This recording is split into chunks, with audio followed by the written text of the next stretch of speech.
Goedemorgen allemaal. You need to pick a channel. So you will have to put up with me one more time. Jullie moeten het nog een keer met mij uithouden. Due to bad weather for Elder Perminder. En dat komt door het slechte weer bij ouderling Parminder. I'm pre-warning you. This was not planned. Ik waarschuw jullie alvast van tevoren. Dit was niet gepland.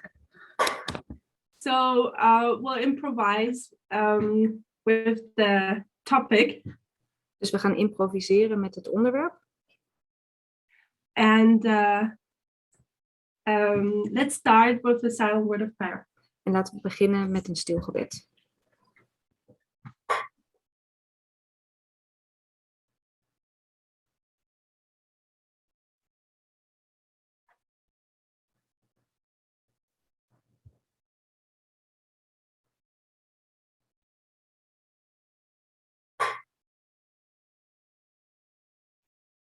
Amen. Amen.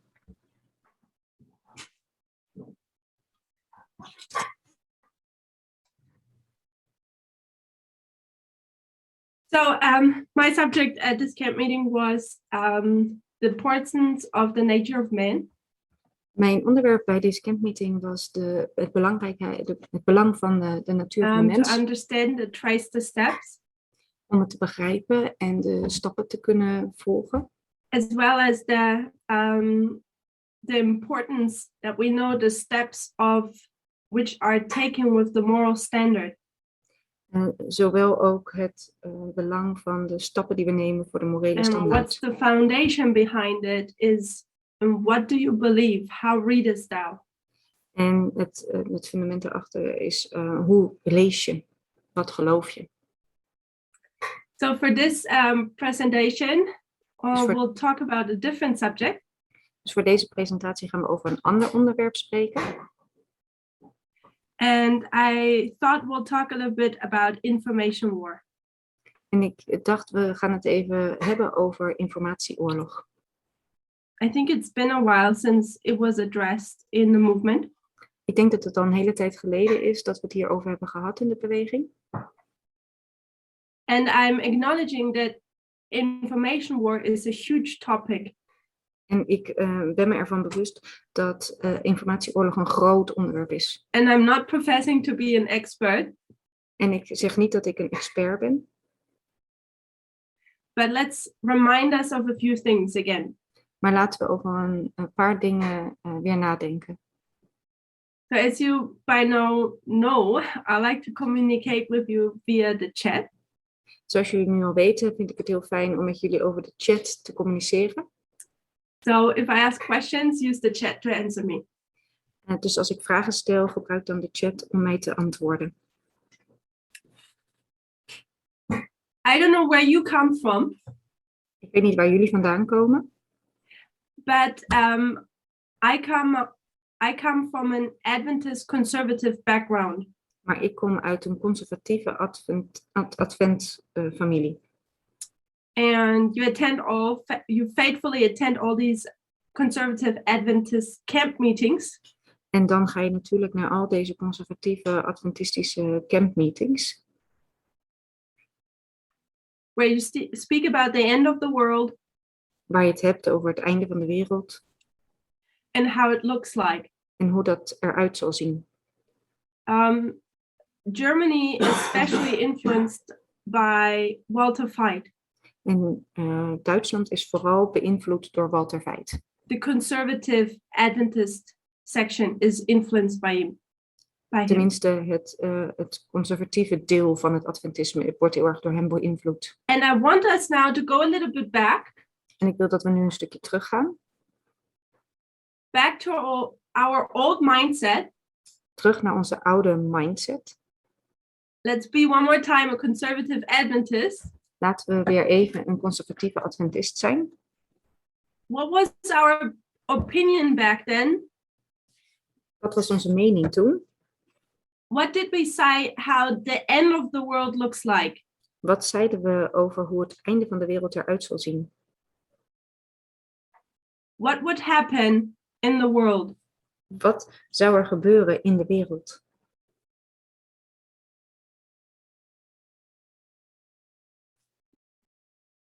What are the shortly before Christ's coming, shortly before the son-in-law? Wat zijn de dingen die kort voor de komst van Christus zouden gebeuren, voor de zondagswet?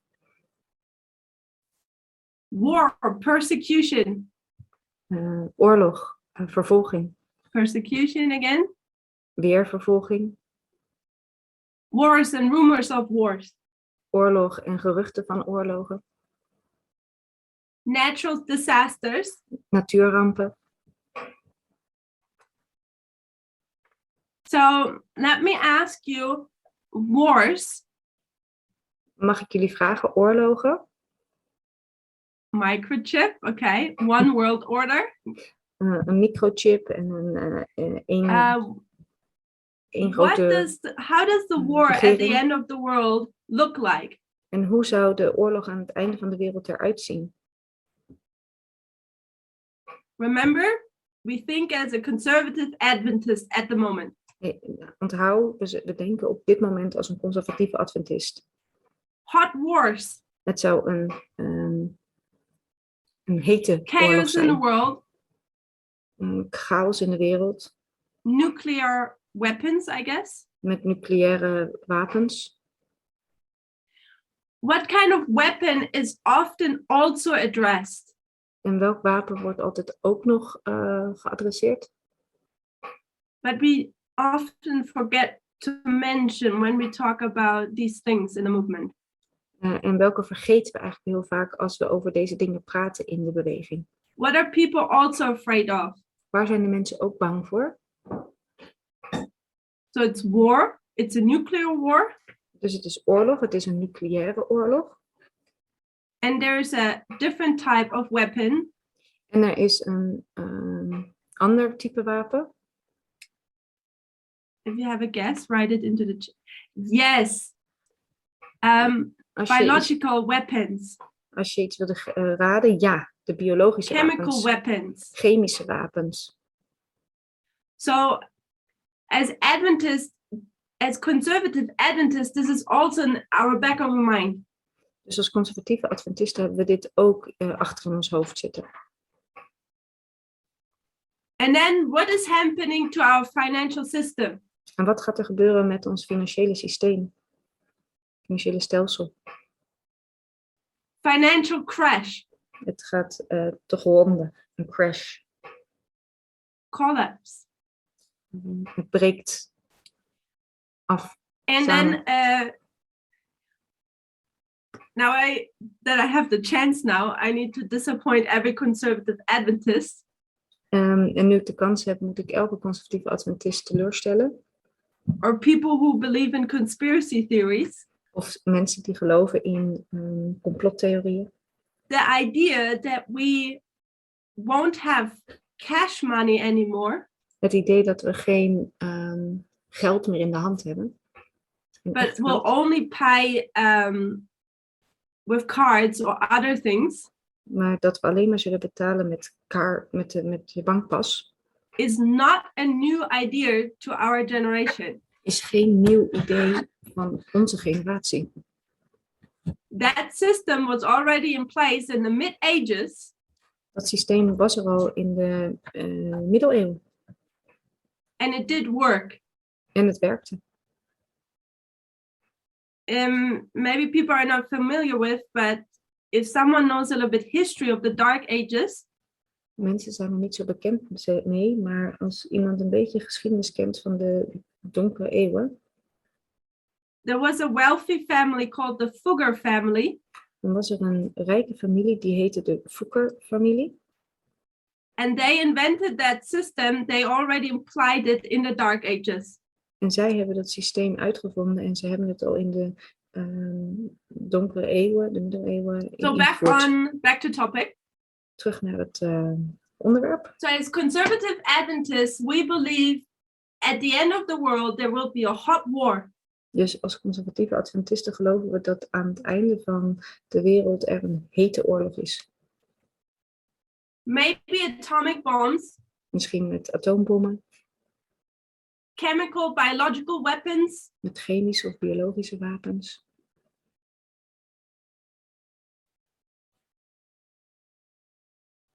everyone expecting a financial crash. Iedereen verwacht een financiële, dat het breekt, dat het kapot gaat.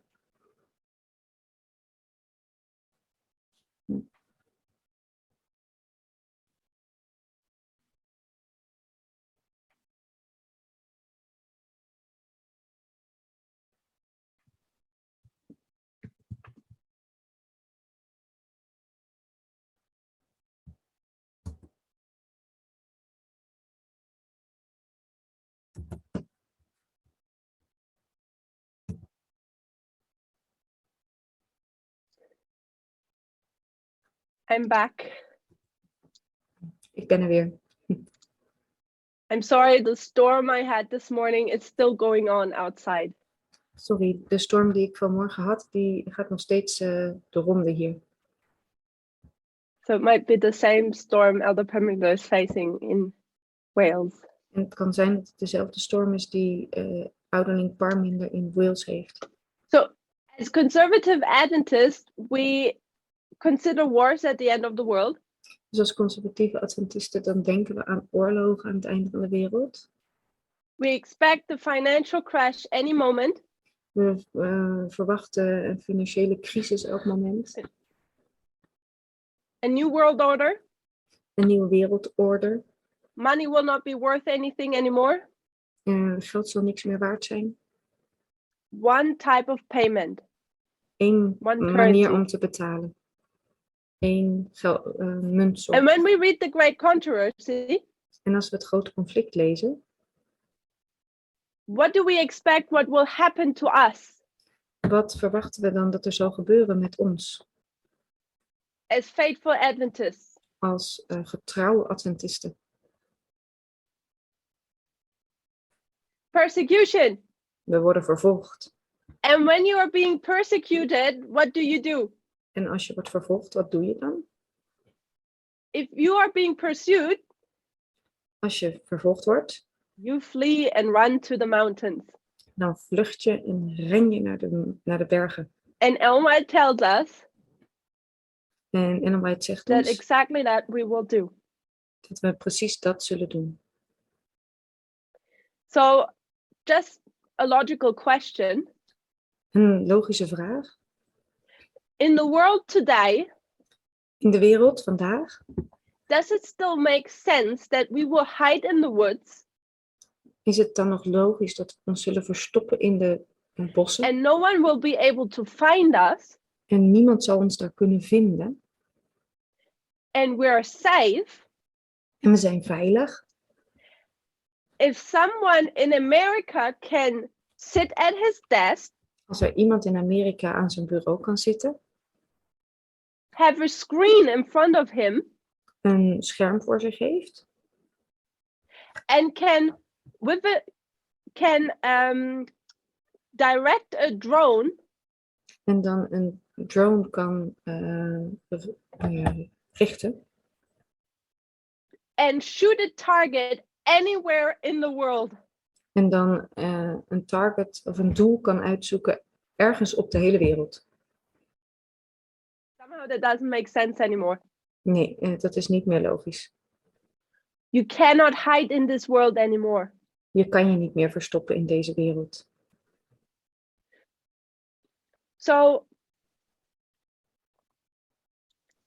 as conservative Adventists, we have our view of the end of the world. Dus als conservatieve Adventisten hebben we een bepaalde blik op de wereld.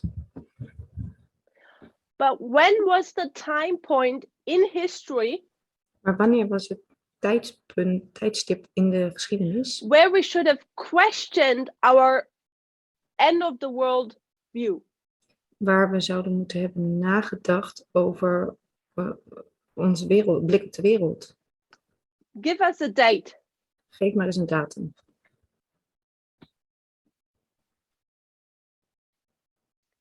In 1989. In 1989. So why would be 1989 the date where we would question our end of the world view? Waarom zou 1989 het punt zijn waarop we zouden hebben moeten nadenken over onze blik op de wereld? What has ended 1989? Wat is er gestopt in 1989? The Cold War has ended. De Koude Oorlog is gestopt. So here Dus hier zo we have the Cold War. hebben we de Koude Oorlog. And what was the threat during the Cold War? En wat was de bedreiging tijdens de Koude Oorlog?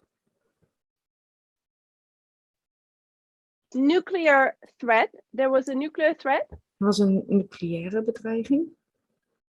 And at the places where the Cold War was hot, En op de plaatsen waar de Koude Oorlog heet was, what kind of weapons were also used? welke wapens werden daar ook gebruikt?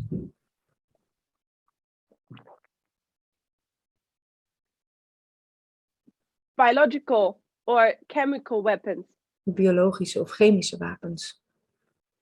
So I want us that we remember Ik wil dat we ons Dat, herinneren that the worldview as conservative Adventists, the worldview the view about the end of the world we have as conservative Adventists. Ik wil dat we herinneren dat de blik die we hebben op het einde van de wereld, hoe we dit zien, als Sorry, it was a conservatieve long day Adventisten, for me today.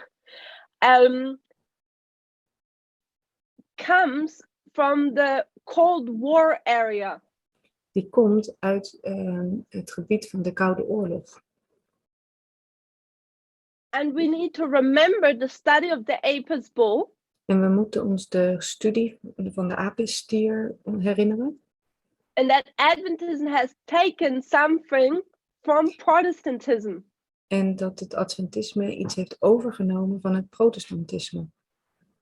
And when you look prior to 1989, En als je voor 1989 kijkt, you can look into the Protestant world dan kan je in de protestantse wereld kijken. and you see several preachers preaching about the end of the world. En dan zie je meerdere predikanten die over het einde van de wereld En praten. The conservative Adventist mindset is very similar to what Protestant has taught then. En de mindset van de Adventisten is heel erg gelijk aan hoe die toen van de protestanten was. When we look at people like Mary Stuart Ralph, Als we kijken naar mensen zoals Mary Stuart Ralph, I hope that we're familiar with this history. ik hoop dat we met deze geschiedenis bekend zijn. Otherwise, I suggest that we have to watch one more time En anders stel ik voor dat we nog 1 keer moeten kijken. Elder Tess's series of Australia when she addressed those things. De serie van ouderling Tess uit Australië toen ze over deze dingen sprak. So 1989 is a turning point. Dus 1989 is een keerpunt. The Cold War is ended. De Koude Oorlog is voorbij. And what is being invented? En wat wordt er uitgevonden? Internet. Het internet. So I know it's a bit of a process, but we'll mark it at 1989. Ik weet dat het een proces is, maar ik markeer het in 1989. And as students of prophecy, En als studenten van de profetie, what we should be as Adventists wat we zouden moeten zijn als Adventisten, is that at this date we should have, all light should have come on for dan us.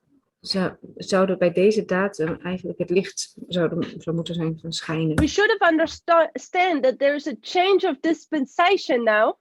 We zouden hebben moeten begrepen dat er een verandering in dispensatie kwam nu. In world history, In de wereldgeschiedenis. in external events. in externe gebeurtenissen. Because now with the invention of the World Wide Web, Want nu met de uitvinding van het wereldwijde web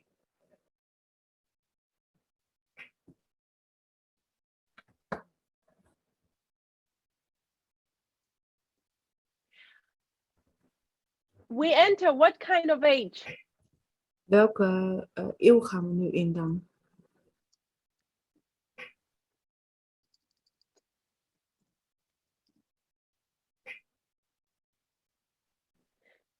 Okay, so with the invention of the World Wide Web, Met de uitvinding van het wereldwijde web,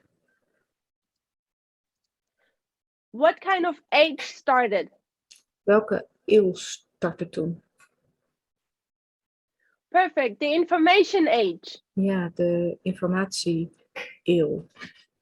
And what have we learned from history? En wat hebben we geleerd uit de geschiedenis? Whatever age you're In welke tijd je je bevindt, go to war, als je in de oorlog what komt, type of tools or weapons are you using? welke soort wapens gebruik je dan? You use the material which is predominantly used for that age. Je gebruikt het materiaal wat voornamelijk gebruikt wordt in die eeuw. So when we go to the Bronze Age, we see weapons out of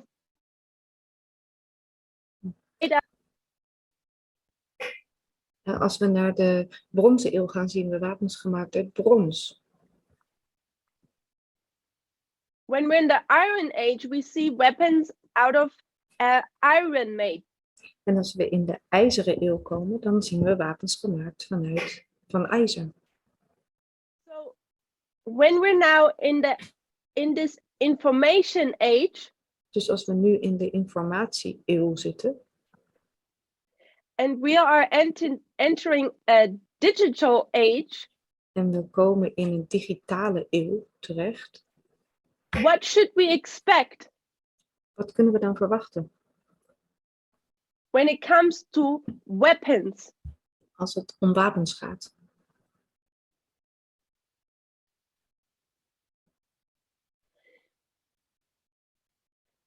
We should expect a change of weapons.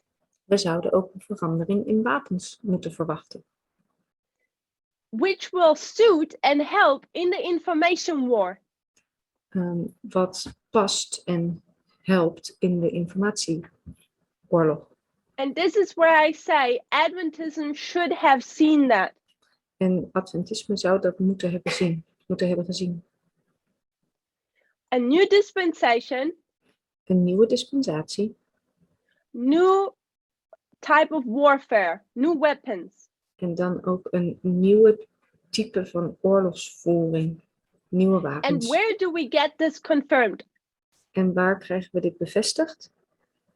At what waymark? Bij welke wegmarkering? Give me again a date. Geef me een datum. It's not 9/11, it's not 2001. Het is niet in 2001 of in 9/11. Not 2014, not 2016. Het is niet Not 15, not 2014, 15, not 18. niet 3, niet 2018. Someone said it. It's 1996. Het is in 1996. So why would we get this confirmed in 1996? Waarom krijgen we dit dan bevestigd in 1996? And maybe I tricked you with the way how I used the words. En misschien heb ik jullie wel om de tuin geleid met de woorden die ik gebruikt heb. Because normally we say at 9/11, that's the confirmation of the message. Want meestal zeggen we dat bij 11 september of 9 But I'm september, marking 11 here september 1996 we de boodschap bevestigen. Maar ik markeer hier 1996. because the message is formalized. Omdat de boodschap daar geformuleerd werd. And we know that whenever something happens internal, En we weten dat als er iets intern gebeurt, something also happens Dan gebeurt er ook iets external. extern. So 1996, internal formalization of the message. Dus in 1996 was er een interne And what formulering is van de boodschap. happening externally? En wat gebeurt er dan extern?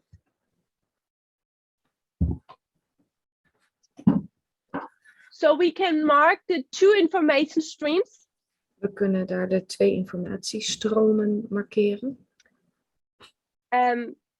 CNN, Fox News, CNN en Fox News. 2 info streams, 2 informatiestromen. and Moonlight Maze. En we kunnen daar ook Moonlight Maze. So what was Moonlight Maze? En wat was Moonlight Maze? Moonlight Maze was the first cyber attack made. Het was de eerste cyberaanval die er gedaan werd. Russia spied on the US for a few months, I believe. Rusland heeft toen een aantal maanden de Verenigde Staten bespioneerd. And this is confirming this turning point here. En dat bevestigt dit keerpunt New hier. dispensation, Nieuwe dispensatie, new weapons. nieuwe wapens. The Cold War has ended, De Koude Oorlog is gestopt. and after decades, En na tientallen jaren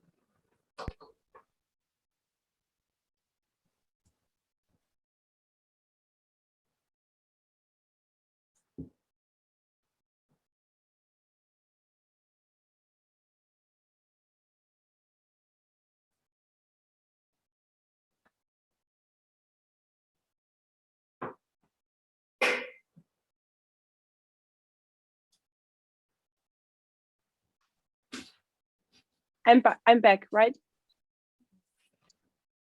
Yeah. Okay. So think about 1989. The Cold War ends, Denk aan 1989, de Koude Oorlog eindigt. and Europe has experienced 2 world wars.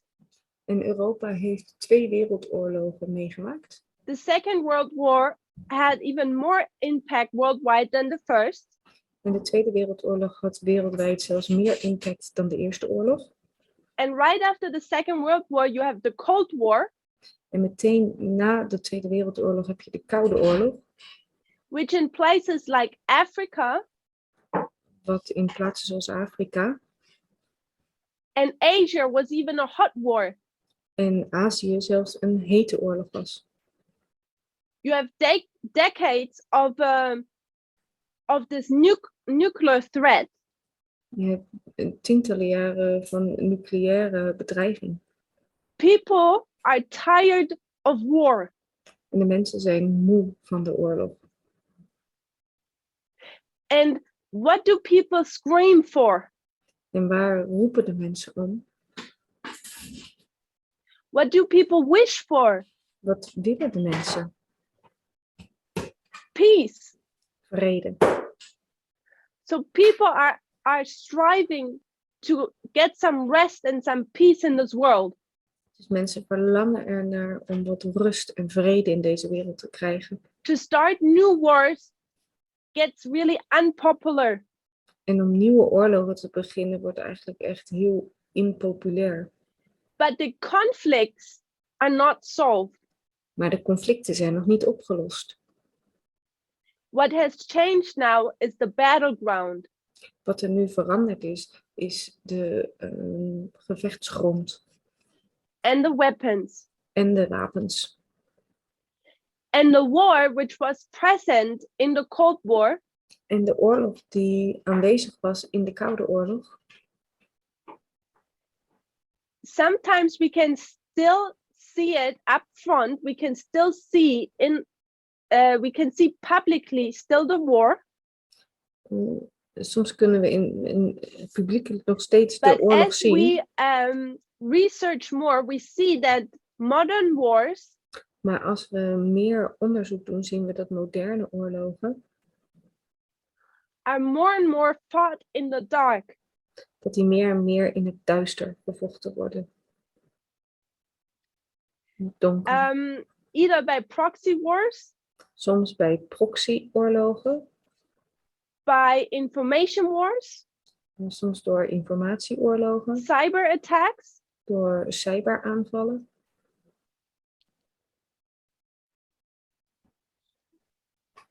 I'm not sure what the English word is. En ik weet niet zeker wat het Engelse woord is. I'll translate it literally from the German. It would say wars in the shadow. Ik vertaal het nu uit het Duits en dat zou zeggen oorlogen in de schaduw.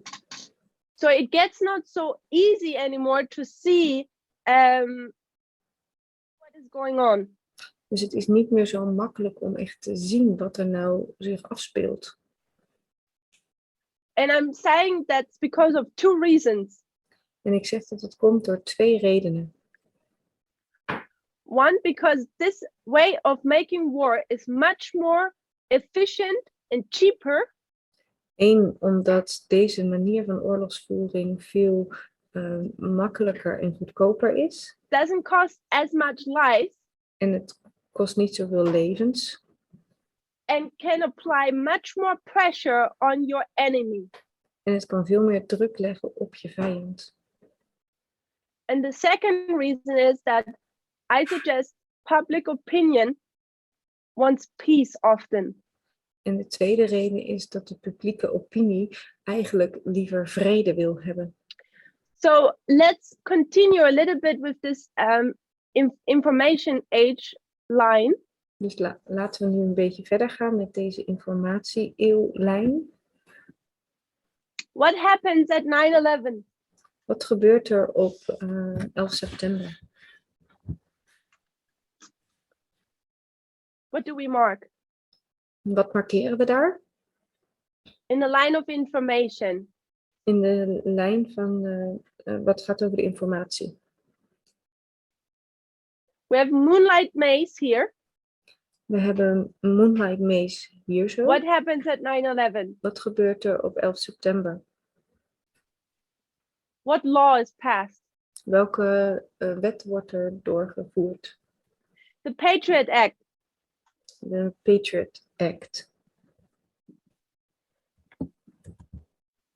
So now we're seeing that people are being spied on Dus we weten nu dat er mensen worden bespioneerd.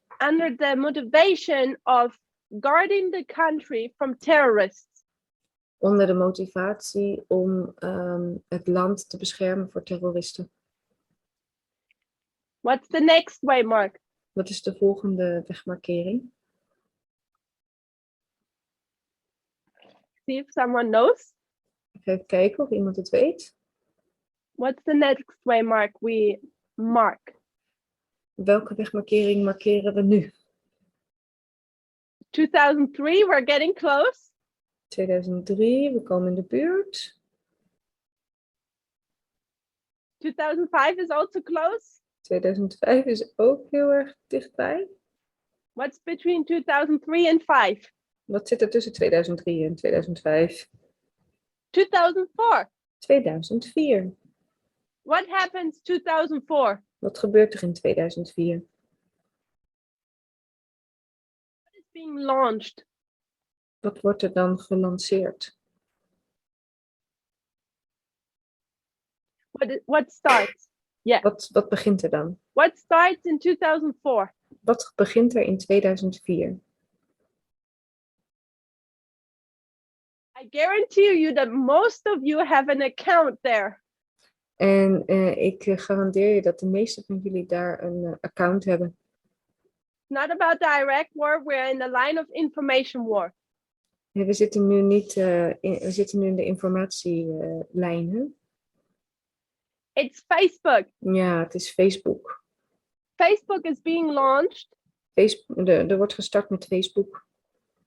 Er wordt gelanceerd. And we know that Facebook was a turning point and we're starting to have social media within our society. En we weten dat Facebook een keerpunt was en dat we eigenlijk daarmee begon social And media since in Facebook, onze others have come. wereld. En sinds Facebook zijn er ook anderen gekomen. What's our next stage? Wat is onze volgende wegmarkering?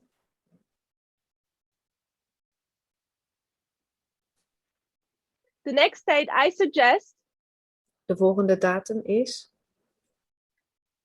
2005 YouTube. That's interesting, yeah. 2005 YouTube. Dat is wel interessant. My suggestion is 2009. Maar ik wil 2009 voorstellen. 2009 is a waymark we mark on our lines, on our reform lines. 2009 is een wegmarkering die we ook op onze When it comes hervormingslijnen to the markeren. Boston Tea Party, Waar de Boston Tea Party bijvoorbeeld is. the financial crash. De financiële crisis. But something also happened in the information line. Maar er gebeurde ook iets wat betrekking heeft op de lijn van de informatie. 2009, there's a cyber attack In 2009 is er een cyberaanval on Iran in Iran and their nuclear companies. en hun nucleaire bedrijven. I'm sorry if I don't use the proper English terms for this. En het spijt me als ik niet de juiste Engelse termen voor dit gebruik. And there was something about the cyber attack which was different. En er was iets in deze cyberaanval wat anders was. It was the first cyber attack Het where was you de, just not simply spy on someone, het was de eerste cyberaanval dat je niet alleen maar dat je spionage But toepast. this cyber attack had actually a physical harm later on. Maar deze cyberaanval had later zelfs een fysieke So the nuclear plants of fysieke Iran gevolgen. were largely damaged by that cyber attack. Dus de nucleaire bedrijven waren echt beschadigd And then- door deze cyberaanval. And the major countries of this world are watching the cyber attack En de grote landen van deze wereld kijken naar deze cyberaanval. and what do they do? En wat doen ze? You watch and you learn. Je kijkt en je leert. From that moment onward, you see how cyber attacks are continuously growing in the world. En vanaf dat moment zie je hoe cyberaanvallen steeds blijven groeien in de wereld. Cyber attacks which are to harm the enemy Cyberaanvallen die de vijand moeten put pressure on him beschadigen, die druk op hem moeten leggen and cause physical damage. en die fysieke schade veroorzaken. So we see that also some years later, how in the Ukraine, En we zien dat ook een paar jaar later, hoe dat in Oekraïne, how in the middle of the winter, hoe, the electric was turned down. hoe midden in de winter de elektriciteit werd afgesloten. Or we see cyber attacks in the United States. En we zien cyberaanvallen in de Verenigde Staten. And it's very interesting. The first world power, the United States, En het is heel erg interessant, de eerste wereldmacht, de Verenigde Staten, who spends so much money on military, die zoveel geld steekt in weapons and Militaire. equipment of war, in wapens en oorlogstuig, who are so present all over the world with their military, die zo aanwezig zijn met hun hele leger over de hele wereld. when it comes to this new way of warfare, Als het gaat om deze nieuwe manier van oorlogsvoering,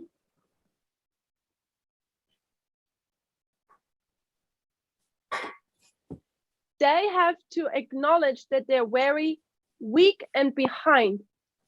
dan moeten ze toegeven dat ze heel erg zwak zijn en achterlopen. And that's why we have someone like Biden now, En dat is waarom we zo iemand als Biden nu hebben, who's trying to strengthen the cyber the cyber capability of the United States. Die probeert om de cybermogelijkheden van de Verenigde Staten te So vergroten. 2009 was a turning point when it comes to cyber attacks. In 2009 was dus een keerpunt als het gaat om cyberaanvallen. What's a major waymark? Wat is een hele grote wegmarkering? We know 2012 We kennen 2012, is connected with 2014. is verbonden met 2014. And what do we mark there? En wat markeren we daar? Cambridge Analytica. Cambridge Analytica, So SCL SCL and then Cambridge Analytica. en dan CA, Cambridge Now we Analytica. have a turning point in information war. Nu hebben we een keerpunt in de informatieoorlog. Now the war is not just cyber attacks. Nu is de oorlog niet alleen maar cyberaanvallen. Now you have a tool Nu heb je ook een where you gereedschap can use the people of one land waar je de mensen van één land kan gebruiken to fight your fight. om jouw gevecht te vechten. It's pretty clever. Dat is echt heel slim. I don't know if you have studied how Cambridge Analytica works, Ik weet niet of je bestudeerd hebt hoe Cambridge Analytica werkt. it's so fascinating. Fascinerend. It's so efficient. Het is heel efficiënt. Think how much good you could do. Denk er maar over na hoeveel goeds je kan doen. But history teaches us Maar de geschiedenis leert ons that often if something was newly developed, dat als iets nieuw wordt ontwikkeld, it very soon was used to bring in evil. dat het heel snel al gebruikt wordt om kwaad te introduceren. And then on what date, En welke datum what event en welke gebeurtenis should be the last wake-up call for the world zou de laatste wake-up call of that roep something is voor de wereld moeten severely zijn. going wrong? Dus we moeten wakker schudden dat er echt And ergens that aan de hand is. democracy is in great danger. En dat de democratie echt in gevaar is. 2016. 2016. Why 2016? Waarom 2016?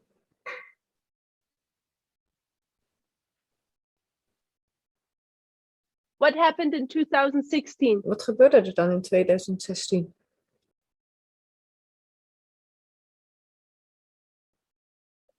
So Russia meddled in our elections. Rusland heeft zich in de Republican Verkiezingen horn in- died. de Verenigde Staten gemeend. De Republikeinse Trump. hoorn gaat dood. De Brexit. We say Trump. Trump, Die zeggen Trump. but Brexit is the same method, the same system. Maar Brexit is dezelfde manier geweest. Hetzelfde systeem. And that was the result of everything combined. En dat was het resultaat van alles gecombineerd. The development of the World Wide Web, De ontwikkeling van het wereldwijde web. the creation of a virtual space, De creatie van een virtuele ruimte. is creating a new battlefield in our day and age. Geeft nieuwe gevechtsgronden in onze tijd. Social media is starting to connect everyone. Social media verbindt iedereen. More than ever before. Meer dan ooit tevoren. Also phones, smartphones, Ook telefoons, smartphones. or that we can do text messages. Of dat we berichtjes kunnen sturen. And the problem is, the more people are present in this virtual space, Het probleem is dat hoe meer mensen aanwezig zijn in deze virtuele ruimte, the more vulnerability do you get. hoe kwetsbaarder je wordt. Verletzlichkeit. So, and what happens in 2000, Mark 16, but we know that it started before. En wat er gebeurde ik markeer 2016, maar we weten dat het al eerder Is that you begon, have an evil confederacy. is dat je een Not sure how to draw kwaadaardige this because I wasn't able samenzwering to hebt. really prepare.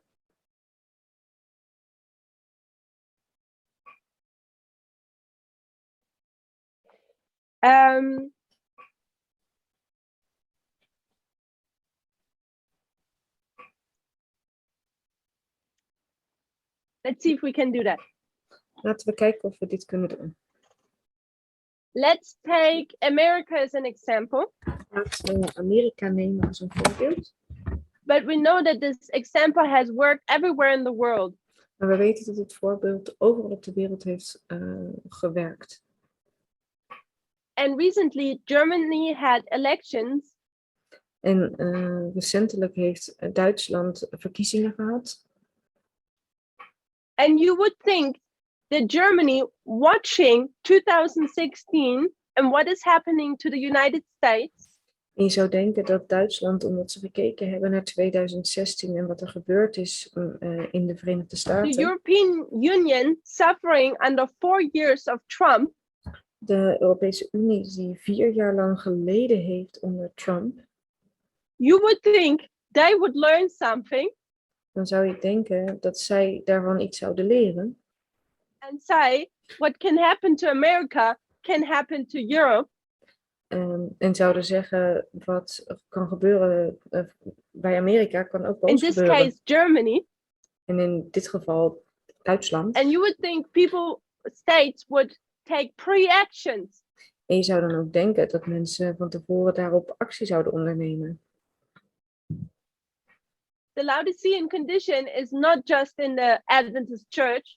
De toestand van Laodicea is niet alleen in de Adventkerk. It seems like that externally democracies Het lijkt erop dat extern de democratieën are equally asleep. ook in slaap zijn, net zo goed. The German election was majorly attacked by information war. De Duitse verkiezingen zijn heel erg aangevallen door informatieoorlog. And they could have done better, En ze hadden het veel beter kunnen doen. but they wasted the time they had. Maar ze hebben de tijd verdaan die ze hadden. So let's look a little bit closer to information war and how it works. Laten we nog een beetje meer kijken naar informatieoorlog en hoe het werkt. So when I live in America, in the Bible Belt, in the South, Als ik woon in Amerika, in de Bijbelbelt, in het zuiden, what am I most likely? wat ben ik dan waarschijnlijk?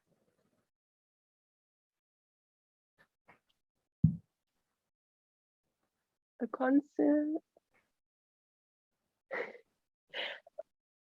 conservative, Conservatief, Republican. Republikein, I'm going with Protestant. protestant. Daar ga ik voor. So I'm a believer. Dus ik ben een gelovige. And when I believe, when I'm a Protestant, En als ik geloof, als ik een protestant ben, where do I go? waar ga ik dan naartoe? At least once a week. Minstens 1 keer per week. I go to church. Dan ga ik naar de kerk. So I'm a faithful believer, and every week I'm going to church. Dus ik ben een getrouwe gelovige en elke week ga ik naar And de what kerk. do churches do with their members? En wat doen kerken met hun leden? Just some logistic question. Een logistieke vraag is dit. When you're a member of the church, Als jij een lid van de kerk bent, what do you give the church? wat geef je dan de kerk? Tithe, money? Je tiende, geld? Maybe I'm asking bad questions. Misschien vraag ik wel slechte vragen. You give them their information. Je geeft dan je leden hun You're a informatie. Jouw leden, They know who you are. die weten wie jij bent. So the churches, Dus de kerken, equally like social media, do have what? What net, do they obtain? net als social media, wat hebben zij? They have a huge data pool Ze hebben een enorme database about personal information of their members. Ze hebben heel veel informatie, persoonlijke informatie over hun leden. So churches have a lot of data. Dus kerken hebben heel veel data. So what if on the other side you have a political party? Dus wat als je aan de andere kant een politieke partij hebt? So you have a person Dus je hebt een persoon and he has a political motivation. en hij heeft een politieke beweegreden.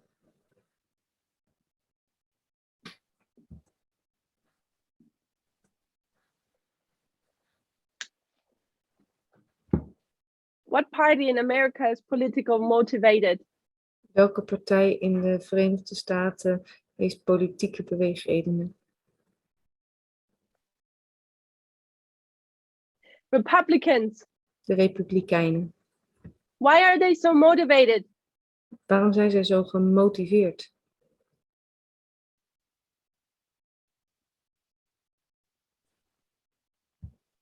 Why are Republicans motivated?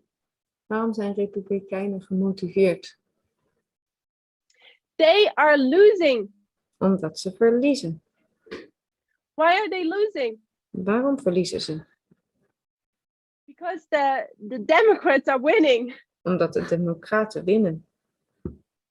The type of where society goes, Waar de gemeenschap naartoe gaat, the majority of society waar het grootste deel van de gemeenschap naartoe gaat, is approaching steadily a more liberal mindset. Ze gaan voornamelijk toe naar een meer liberale mindset, Republicans, conservatives, gedachtegang. Republikeinen, conservatieven, are losing. die zijn aan het verliezen. And it's a minority En het is een klein deel who feel threatened by this liberal push. die zich bedreigd voelen door deze liberale drang. And they are motivated En zij zijn gemotiveerd to change society again.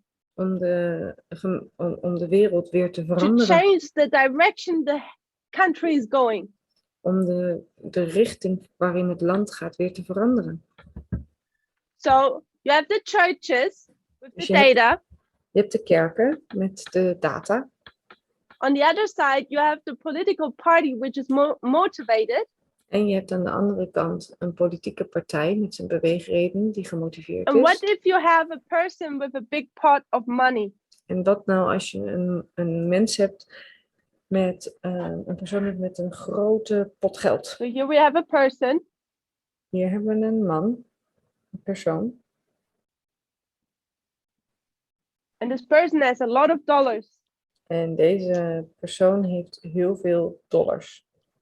How do you use your money if you own everything? Hoe gebruik je je geld als je alles al bezit? You try to get more influence. Je probeert om meer invloed te krijgen. You try to direct politics in a way that you make even more money. Je probeert de politiek zo te beïnvloeden dat je nog meer geld verdient. No matter how rich you get, you will never have enough. Hoe rijk je ook wordt, je zal nooit genoeg hebben. Just your goals and ambitions will change. Alleen je doelen en je ambities zullen veranderen. And when you're a big company, En als je een groot bedrijf bent, you want to, what don't you want to do? wat wil je dan niet doen? What do rich people, big companies hate to do? Wat haten rijke mensen en Pay grote taxes. bedrijven? Ze haten het om belasting te moeten They hate betalen. to pay taxes. Ze haten het om belasting te moeten betalen. So who do you need to go to? Dus naar wie moet je toe gaan? You need to find a politician Je moet een who politicus is willing to work vinden for your interests. die wil werken voor jou, in jouw belang. And the politicians, what are they interested in? En waar zijn de politici in geïnteresseerd? They need the money. Zij hebben het geld nodig. Why do they need the money? Waarom hebben ze het geld nodig? For their campaign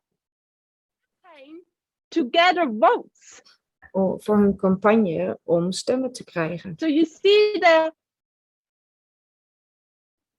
is that what you would call it? Zie je dus de samenwerking die er zit, Symbiose. de symbiose. So they help each other. Ze helpen elkaar.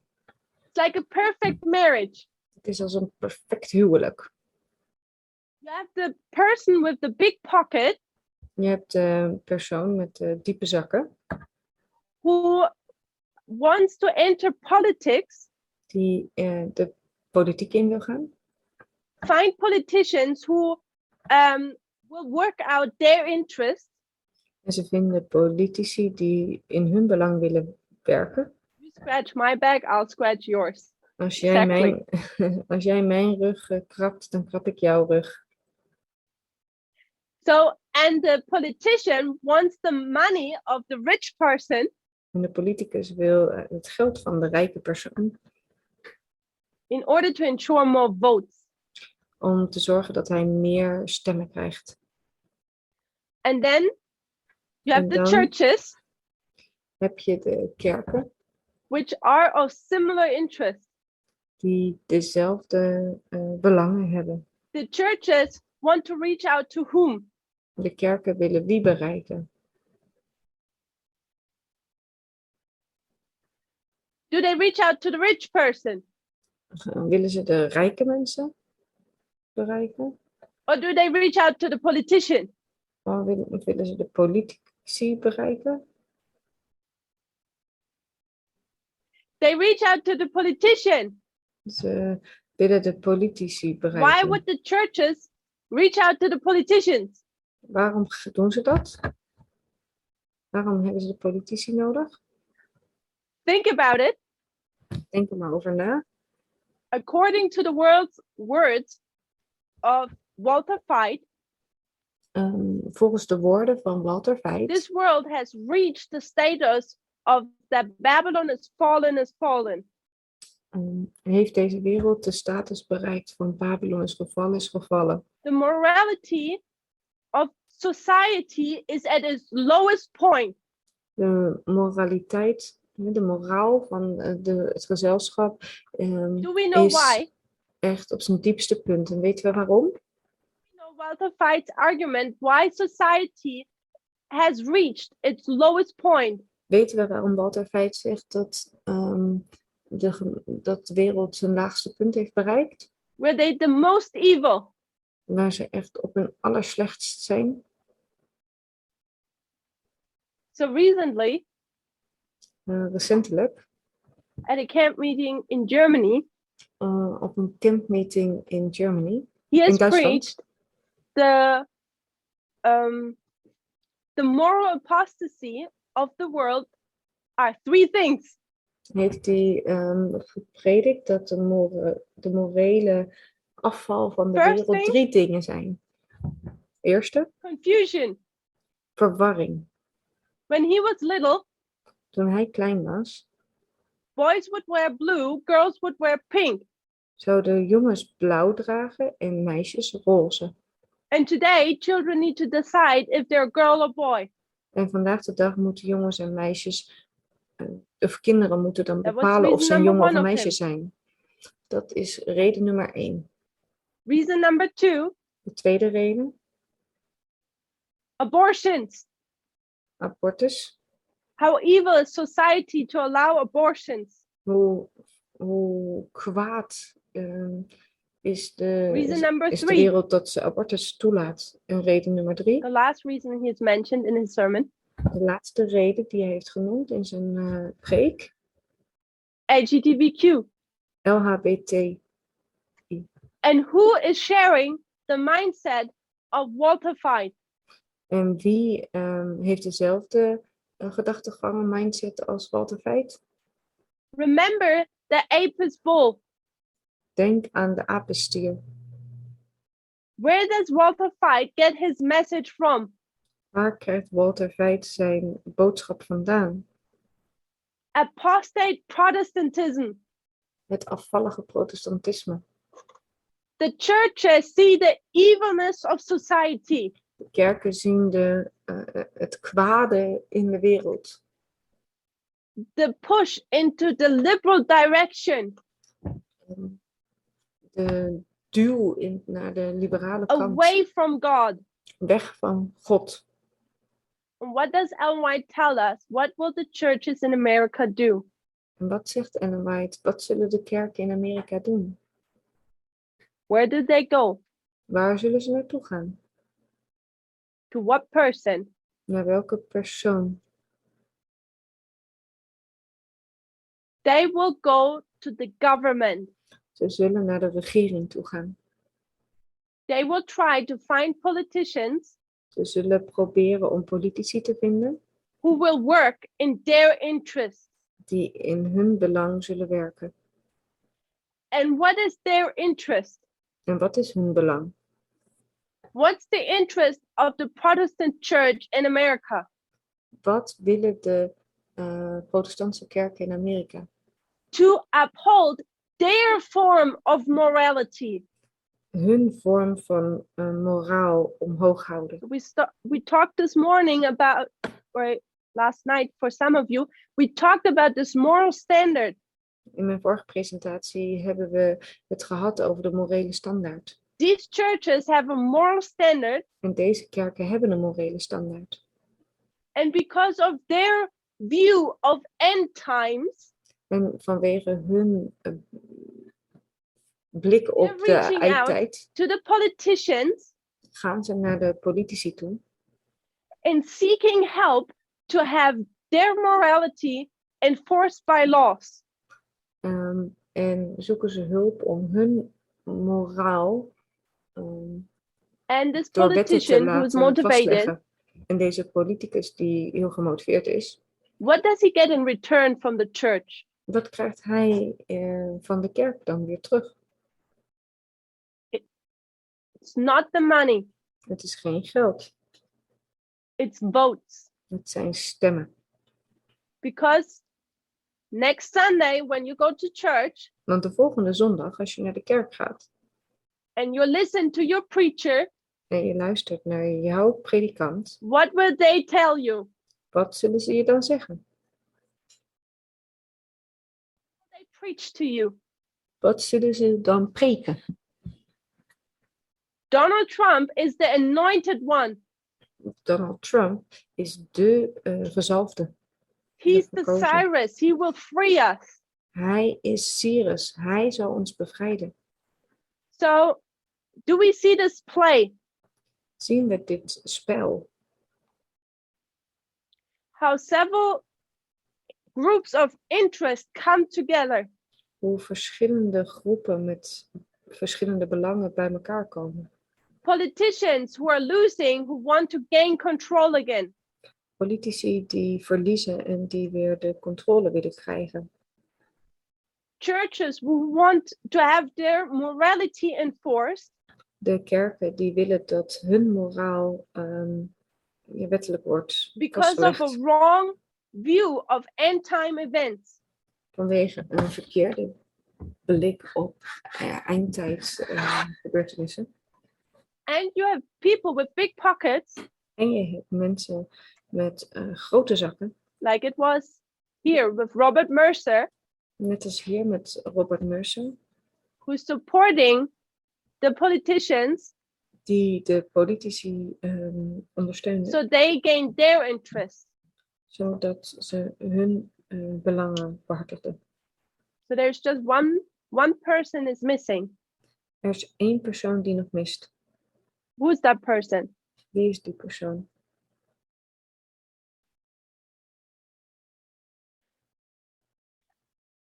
I'm not sure how to call that person. Ik weet niet zeker hoe ik deze persoon moet noemen. People say the Pope. What does the Pope have to do with the study? Mensen zeggen de paus. Wat heeft de paus met deze studie te maken? Bannon, I suggest, is a politician. Bannon, zou ik zeggen, is een politicus. He was the motivated politician who wanted to change everything. Hij was de gemotiveerde politicus die alles wilde veranderen. So someone says Putin. Er zegt ook iemand Poetin. I know that Putin has done a lot to harm democracy in America. Ik weet dat Poetin veel heeft gedaan om de democratie te beschadigen in Amerika. When you look at this game, you see how America destroys itself quite Maar als je nicely. naar dit spel kijkt, dan zie je hoe Amerika zichzelf al flink beschadigt. So the person missing is Cambridge Analytica. De persoon die we missen is Cambridge Analytica.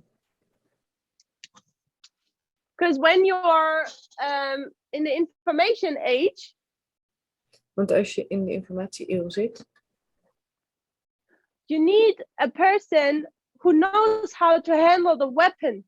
dan heb je iemand nodig die weet hoe ze het wapen moeten gebruiken. And what's the weapon? En wat is het wapen? You need a person which is super clever. En je hebt iemand nodig die heel slim Putting is. a small brain here. Ik maak weer een heel And slim what's brein. the weapon of what makes Cambridge Analytica so powerful? Wat maakt Cambridge Analytica zo machtig? What's their secret to their success? Wat is het geheim voor hun succes? So they need a lot of data. That's correct. Ja, ze hebben veel data nodig. Dat is juist. What tool do they use? Welke gereedschap gebruiken ze? There we go. Algorithms. Algoritmen. Artificial intelligence. Artificial intelligence. Künstliche Intelligenz. So we go with AI. Dus artificiële intelligentie. Artificial intelligence. But also standing for algorithms. Maar dat staat ook voor algoritmen.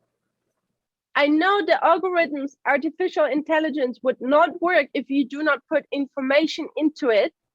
En ik weet dat artificial intelligence niet werkt als je geen informatie erin stopt. De algoritme werkt niet zonder informatie. And we know that Facebook was a great help to that. En we weten dat Facebook een grote hulp was daarbij. So, but when you now have all of these come together, En als je nu al deze dingen samen ziet komen, the guy with the big pockets, de persoon met de grote zakken, the motivated politician, de gemotiveerde politicus, the frustrated pastor in the church, de gefrustreerde and ultimately predikant in de a kerk, person who knows how to handle the weapon well, en dan iemand die weet hoe ze de wapens moeten gebruiken, who all have a common interest die allemaal één or belang share hebben, interest where they can work well together, een een gemeenschappelijk belang waar ze samen goed kunnen That's samenwerken, how you get Trump. dan krijg je Trump. So we have the churches, we have the politician, we have the money, Dus we hebben de And we have the kerken, de weapon. politicus, het geld en het wapen. and suddenly the world is not the same anymore En opeens is de wereld niet meer dezelfde. because the result was Trump. Want het resultaat was Trump.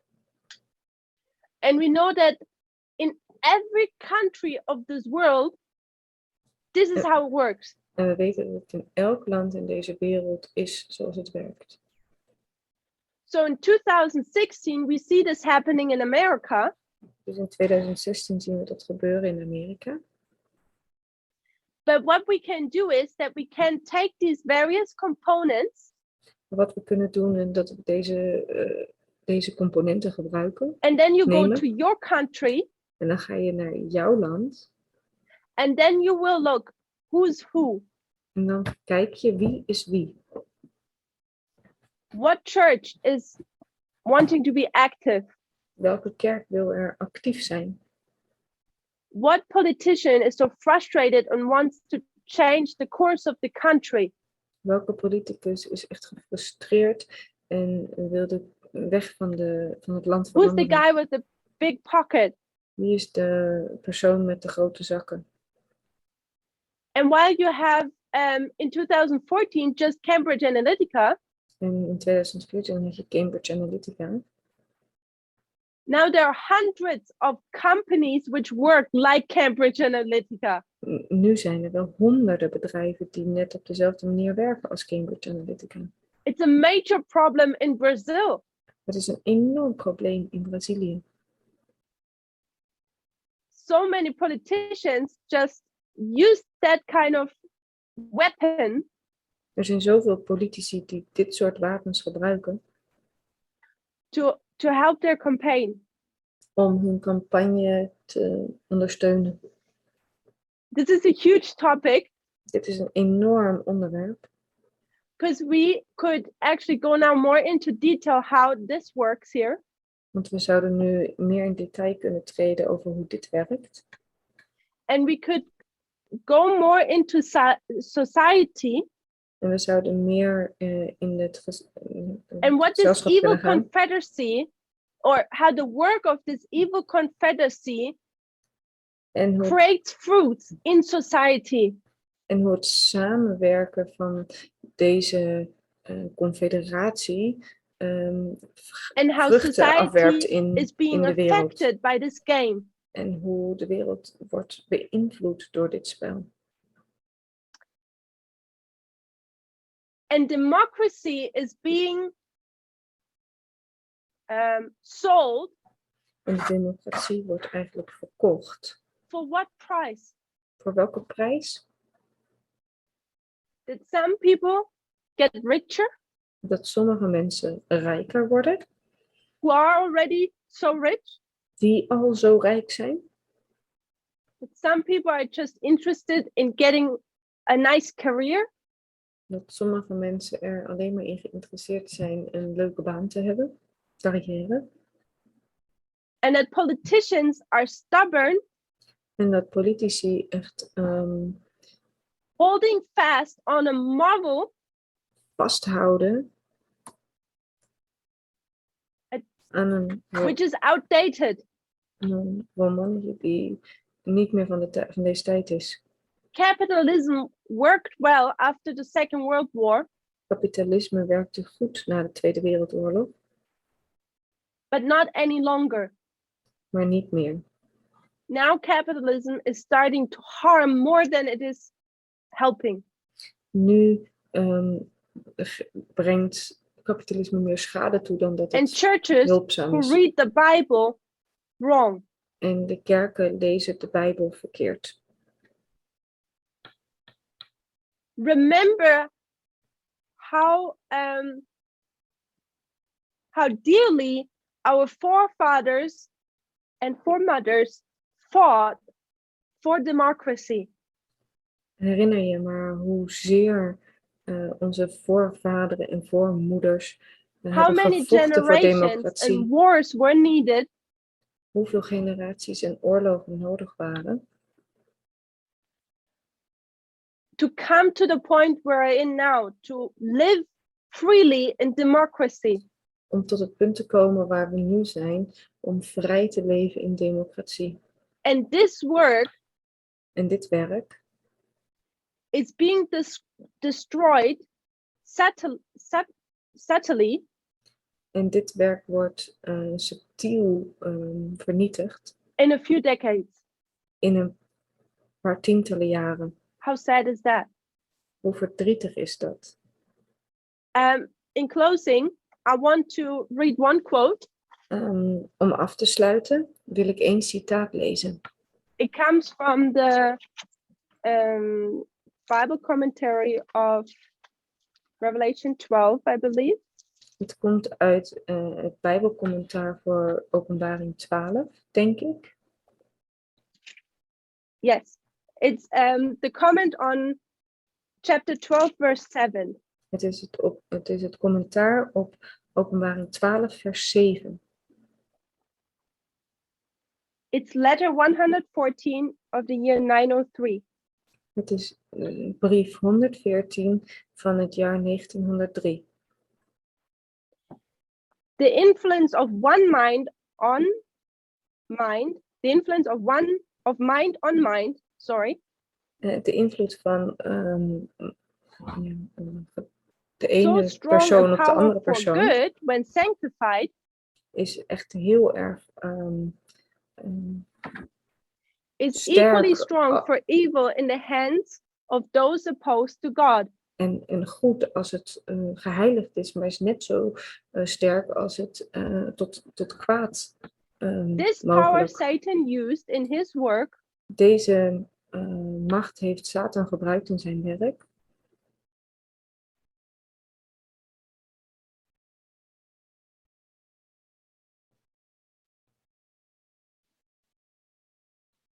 De invloed van gedachten naar gedachten eigenlijk, mind to mind. Dus van de ene persoon op de andere persoon. Dan kan je ten goede gebruiken en ten kwade gebruiken.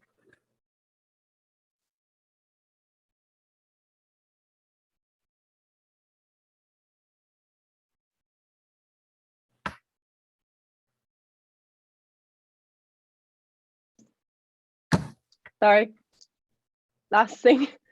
So this power Satan used in his work of installing evil into the minds of the angels. En dit is wat Satan heeft gebruikt om slechte gedachten in die van de gedachten van de engelen te leggen. So I'll stop here. En hier stop ik. The first sentence is important. De eerste zin is heel belangrijk. The influence of one mind on the other. De invloed van de ene persoon op de So, andere. We're in an information war. Wij zijn in een informatieoorlog Since 1989. sinds 1989. It's developing. Het ontwikkelt zich, It's growing. het groeit And it's bearing fruit. en het draagt vrucht. And especially with the pandemic, En speciaal, in het bijzonder nu met de we also can pandemie, see its fruit. kunnen we echt de vruchten zien. The thing is, we are not watchers of this war. En het probleem is, wij zijn niet degene We die are toezicht houden in participants. deze oorlog. Wij zijn onderdeel, And when we look deelnemers. in information war and how it works, En als we kijken naar informatieoorlog en hoe dat werkt, social media, social media, text messages, korte berichten, or what we post in our status and on Twitter, en wat we posten of zetten in onze we should status bear of in op Twitter, mind that dat is- we are part of the last conflict of this earth. dan moeten we in onze gedachten houden dat wij onderdeel zijn van het laatste grote conflict hier op de aarde. An information war between Satan and God. En de informatieoorlog tussen Satan en God. And we all have an influence on the other mind. En we hebben allemaal een invloed op de gedachten van iemand anders. And you should ask yourself the question, on what side do you want to be on? En je moet jezelf de vraag stellen, aan welke kant wil jij staan? Do you want to be a good influence Wil jij een goede invloed zijn or a bad influence? of een slechte invloed? So we should be watchful what we post and how we represent ourselves. Dus we moeten echt heel goed opletten wat we posten en hoe we Because as a onszelf member of this representeren. movement, you're not just representing yourself, Want als een lid van deze beweging ben je niet alleen maar, zet je niet alleen maar but dingen you're in voor jezelf, representing this movement. maar je representeert ook deze beweging. And with this, you represent God.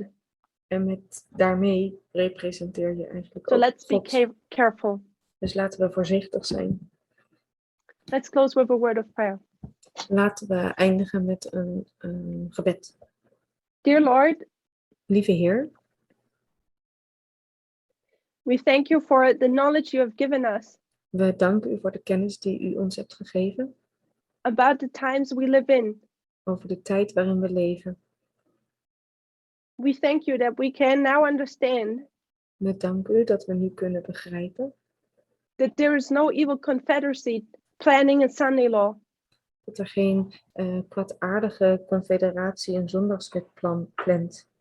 There is an evil confederacy, Er is wel een kwaadaardige confederatie, but there is a different goal maar er is een ander doel suited for this generation wat past bij deze generatie and for the warfare today.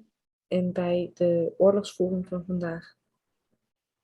Lord, help us that we are watchful on the walls of Zion, Heer, help ons om waakzaam te zijn op de muren van Sion and that we guard your truth. en dat we uw waarheid beschermen.